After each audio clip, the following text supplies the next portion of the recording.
Baik, bismillahirrahmanirrahim. Assalamualaikum warahmatullahi wabarakatuh. Masuk ke pertemuan 15 akuntansi internasional.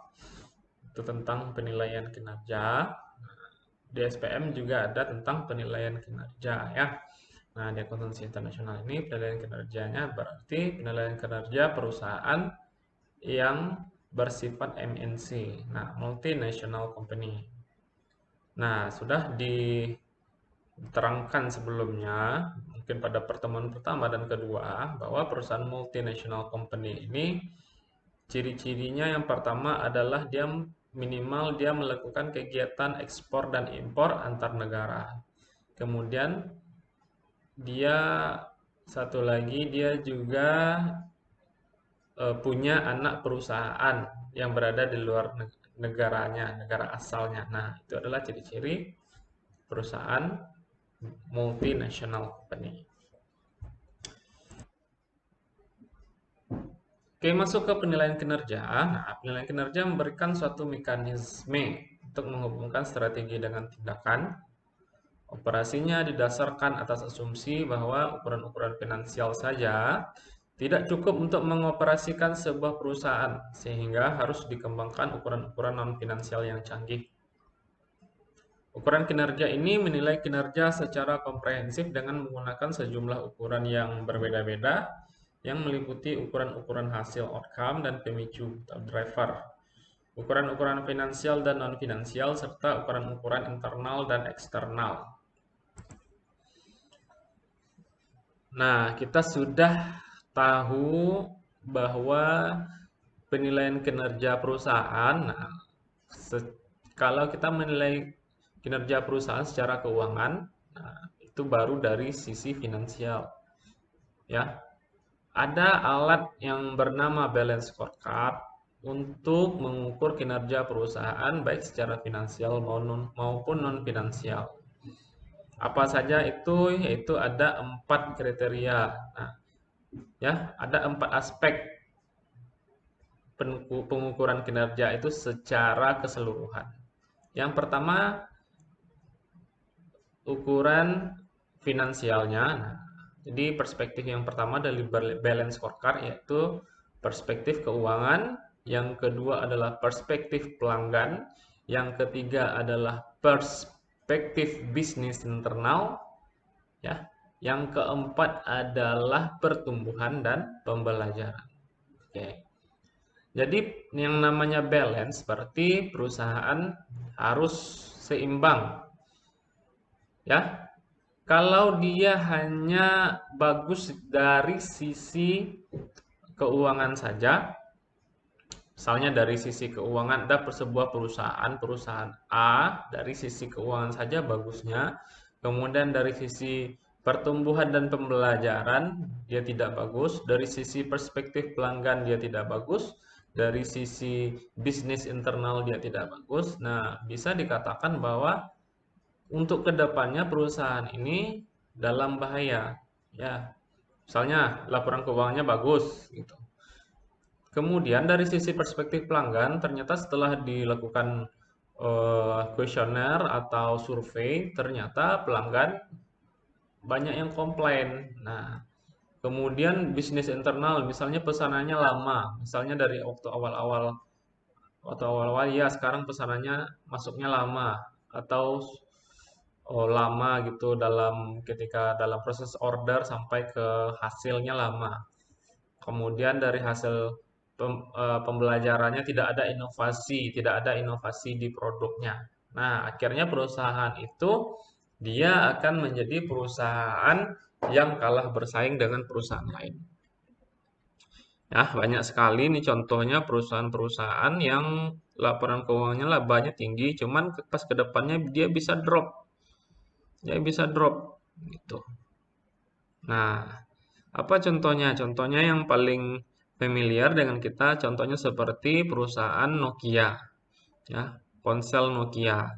Ponsel Nokia ini, nah, ketika ketika anggaplah tahun berapa dia jaya. Nah, ketika ditemukannya BlackBerry, dia kalah. Begitu juga BlackBerry. Ketika BlackBerry, mungkin laporan tahunnya bagus, ketika waktu itu muncul Android, nah, ternyata kalah dia dari perspektif bisnis internalnya dan perspektif inovasi dan pembelajaran. Apalagi contohnya? Contohnya Kodak. Nah, Kodak itu adalah perusahaan yang bergerak di bidang percetakan produksi roll film gitu. Nah, ternyata padahal dia sebenarnya yang awalnya mengembangkan kamera digital, kemudian Sony yang membeli kamera digital, akhirnya dia tetap pada kamera analog yang beli roll filmnya sampai 20.000 gitu. Itu pun jepretannya maksimalnya misalnya hanya 50 atau 30-an. Nah, akhirnya ini menjadi perusahaan-perusahaan yang tidak balance, yang tidak seimbang kinerjanya akan kalah dengan perusahaan yang lain.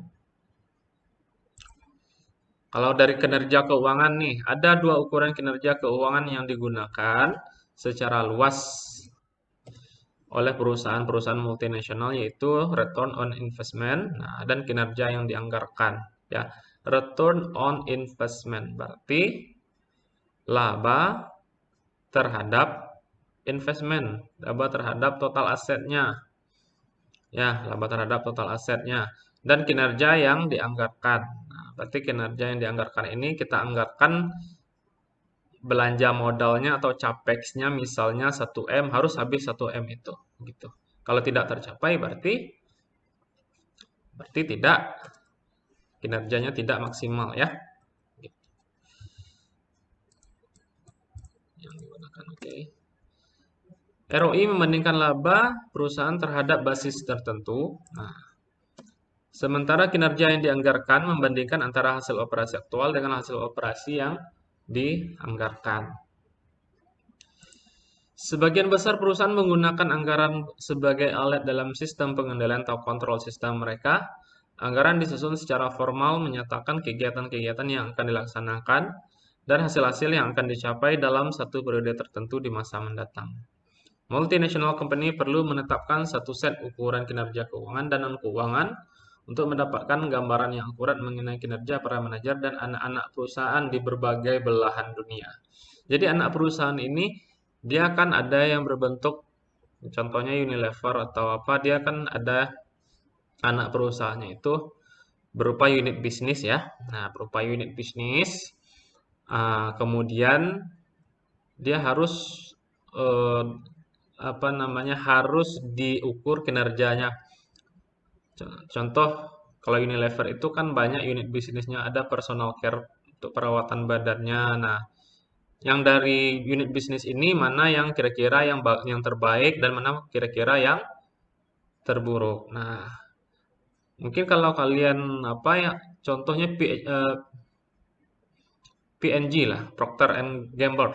Nah, P&G contoh produknya apa, Pak? Contoh produknya seperti sampo Pantene, Rejuice, nah, gitu. Pantene, Rejuice, kemudian Head and Shoulders, ya. Udah benar nih. Kalau Joe Taslim kan sering salah menyebut Head and Shoulders. Contohnya seperti Head and Shoulder produk P&G ini dulu dia punya divisi makanan dan minuman. Nah, dulu dia punya divisi makanan dan minuman. Jadi P&G ini ada personal care, ada perawatan badan, ada untuk yang lain-lain juga. Dia juga punya divisi makanan dan minuman dulu. Cuman sekarang divisi makanan dan minumannya sekarang ditutup. Nah, karena kalah bersaing dengan yang lain.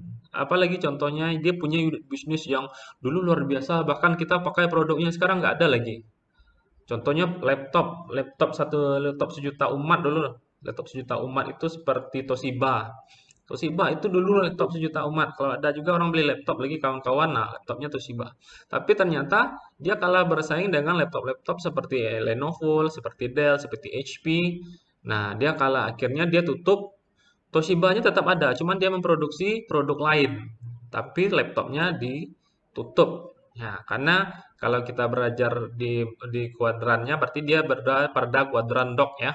Nah, kan kan rame Pak. Nah, karena di Indonesia saja, ternyata di tempat lain dia kalah gitu. Penganggaran dan evaluasi kinerja secara kritis dihubungkan dalam hal bahwa anggaran menentukan kriteria kinerja di mana unit-unit operasi dalam sebuah perusahaan akan dievaluasi pada akhir periode anggaran. Jika anggaran digunakan untuk memotivasi karyawan dan untuk membantu menciptakan keselarasan tujuan antara karyawan dan organisasi, maka anggaran harus menetapkan kriteria yang tepat dan target yang layak untuk dicapai. Kinerja berdasarkan ROI. Nah, variasi ROI berhubungan dengan elemen-elemen laba dan basis investasi yang disesuai. Basis investasi contohnya kan total asetnya ya. Kemudian kalau ada pembelian lagi, ada pembelian mesin, pembelian truk, nah itu juga investasi. Walaupun ukuran laba konvensional tersebut lebih mencerminkan penandingan antar upaya effort dan pencapaian accomplishment sebuah perusahaan daripada ukuran arus kas, tapi laba konvensional tersebut bisa menyelesaikan dalam lingkungan internasional. Hal ini disebabkan karena laba bersih yang dilaporkan mungkin mengandung atau memperhitungkan harga transfer yang berada di luar kendali, eh, mungkin mengandung atau memperhitungkan harga transfer yang berada di luar kendali manajer unit yang bersangkutan. Untuk mengatasi kelemahan tersebut, akuntan corporate perlu menentukan seakurat mungkin pengembalian ya yang berkaitan dengan keberadaan anak perusahaan di luar negeri. Dengan demikian, laba yang dilaporkan harus disesuaikan dengan pembayaran royalti, laba dari penjualan intra korporasi kepada anak perusahaan. Ya, jadi